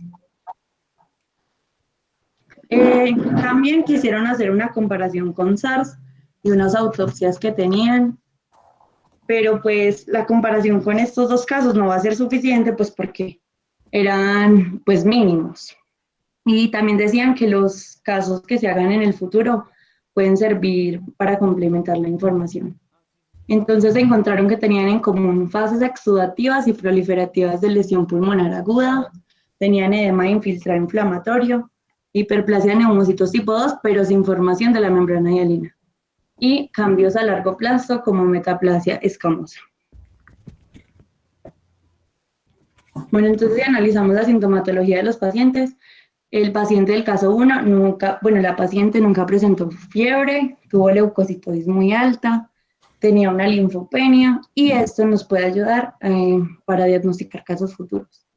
En el caso 2, sí presentó fiebre, pero días después, es decir, que tenía un retraso en el desarrollo de los síntomas, tenía linfopenia también y tos seca con opresión torácica. También tenemos que tener en cuenta que días anteriores al brote hubo limitaciones tanto en la capacidad como en tiempo de la respuesta para la PCR, lo que provocó además un retraso en el diagnóstico pues, de infección. Incluso en pacientes con sintomatología, la prueba puede salir negativa debido a la ausencia de material viral en la vía aérea superior. Por eso siempre debe primar la clínica por encima pues, de la prueba, ya que entonces si tenemos un paciente que tenga síntomas claros y que aparezca con anomalías en la TAC, debemos confirmarlo pues con el diagnóstico serológico. Y ellos decían que para la prevención deberíamos evitar accidentes como los que se evidenciaron en el caso clínico, que fue poner al paciente con otros 2 pacientes que ya estaban infectados, tener la precaución universal en los laboratorios de patología, pues con todas las medidas de bioseguridad, considerar todas las muestras frescas como potencialmente infecciosas, pues ya que estamos en contacto directo con el órgano, y el uso de equipo de protección personal, con máscaras quirúrgicas o respiradores N95 para los profesionales de la salud.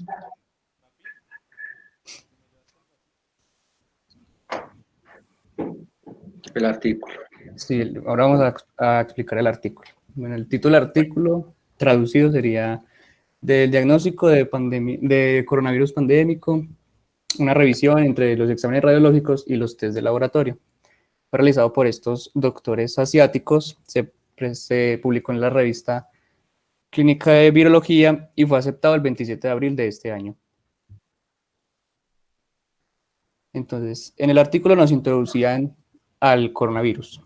Entonces ya sabemos que a finales del año 2019, en la ciudad de Wuhan, en el distrito de Hubei, surgió una nueva cepa de coronavirus llamado SARS-CoV-2.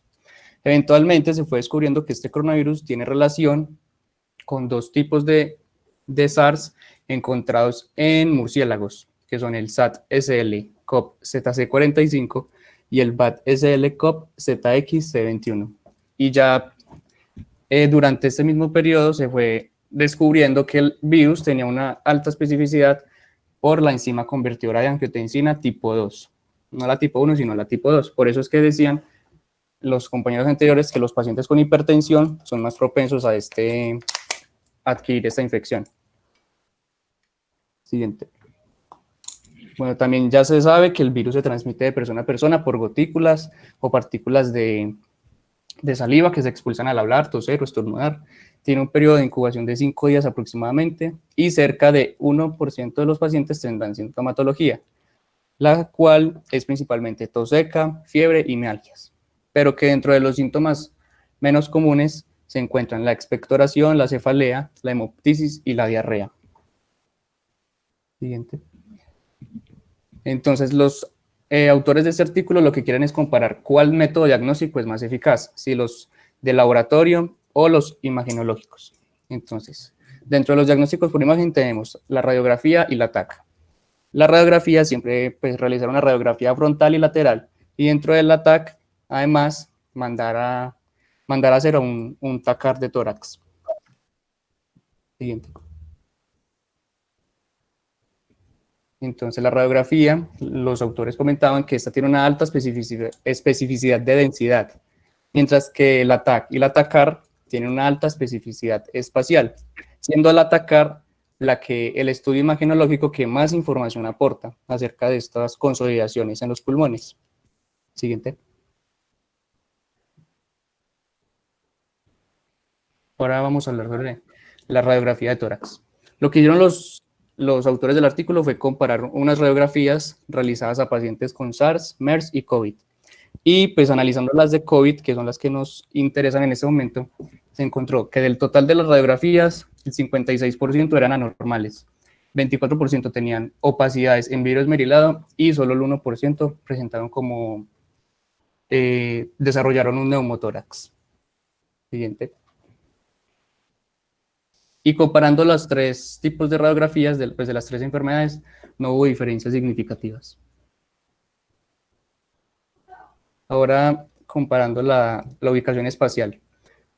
Se descubrió que el SARS es principalmente unilateral y con consolidaciones únicas, mientras que el COVID es principalmente bilateral y con consolidaciones múltiples, por lo que es más agresivo, y que las consolidaciones aparecen inicialmente en las bases, en la mayoría de los casos, pero que aunque la radiografía es muy útil, siempre se debe complementar con un TAC de tórax.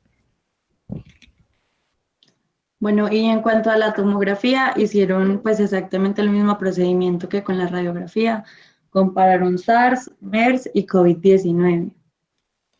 Pues hablando del COVID, las tomografías salieron un 89% anormales, 84% representaban opacidad en vidrio esmerilado, 65% consolidaciones, 48% engrosamiento septal interlobular, 38% broncograma y 12% derrame pleural y otros.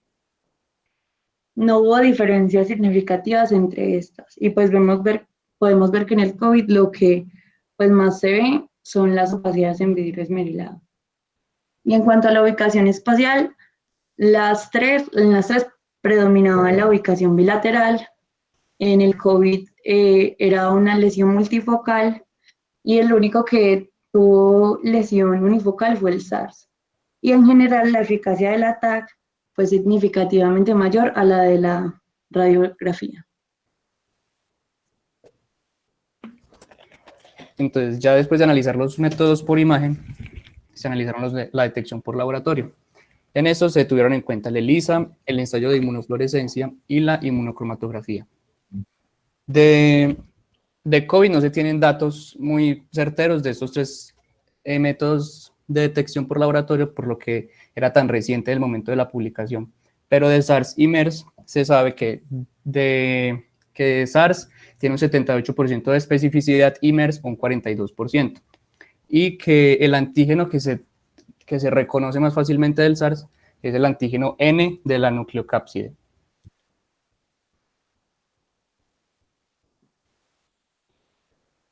Bueno, y en cuanto a la PCR, se evaluaron 2 pruebas, la PCR en tiempo real y la PCR convencional. La que mostró mejores resultados fue la PCR convencional, que es la que actualmente se está aplicando, pero en COVID nunca se consideró hacer una PCR en tiempo real. Y en el artículo nos decían que para los brotes de neumonía por coronavirus el examen serológico nunca debe ser la primera opción de diagnóstico, pues lo cual es un poco extraño porque pues acá en Colombia muchas, pues como la prueba estándar está haciendo la PCR. Bueno, y en cuanto a la discusión del caso, entonces según los criterios de diagnóstico actual, la PCR convencional se ha convertido en una prueba estándar para la infección por coronavirus. Pero tenemos que tener en cuenta que la prueba requiere mucho tiempo, muchos suministros y podría ser falsamente negativa, por lo que les decía ahora que puede que no se encuentre material viral en la vía aérea superior.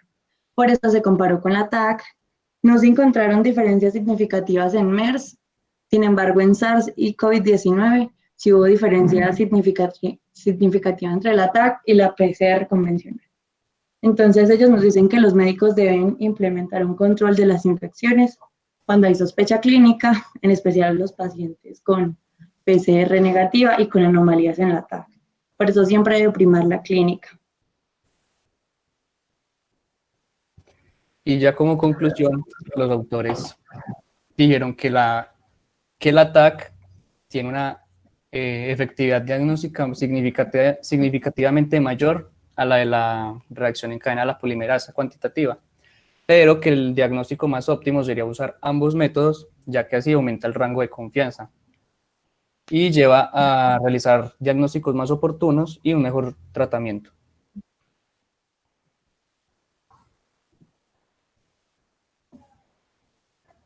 Listo, muchas gracias. Bueno, muchachos, excelente, excelente, los felicito. Qué agradable, pues, tener esa percepción de las ganas y el interés de presentar algo bueno. Se puede. Excelente, verdad que los felicito por lo que presentaron. Dentro de los temas que forman parte del parcial, indiscutiblemente, están los tres de los que se presentaron esta mañana y esta tarde. ¿De acuerdo? Eso entran dentro del parcial, tanto el artículo como el caso clínico. Bueno, muchachos, entonces quedamos en algo. De pronto, entonces estamos pendientes para definir el momento. Yo les hago de pronto una invitación en algún momento, pues asisten los que sean como para darles algunas indicaciones con respecto a la forma de la parte de patología, de elaboración del examen, pues para que lo tengamos presente y no vaya a haber ninguna dificultad. Entonces nos vemos el lunes en el examen, si es a las 7 o a la hora que sea, y posteriormente pues en la clase, ¿sí? Bueno, listo, muchachos. Entonces, que esté muy bien. Gracias, doctor. Hasta luego. Ustedes, muchas gracias. Bueno. Doctor. Sí, Valentina. Es que tengo una duda. ¿En el parcial entran todas las exposiciones o solamente pues, los temas que usted dio? Pues es que ahorita dijo que los casos clínicos y los artículos de hoy. Ah, solamente los de hoy. De hoy. Sí, por ahora lo de hoy. Sí, listo. Bueno, listo, muchachos. Bueno.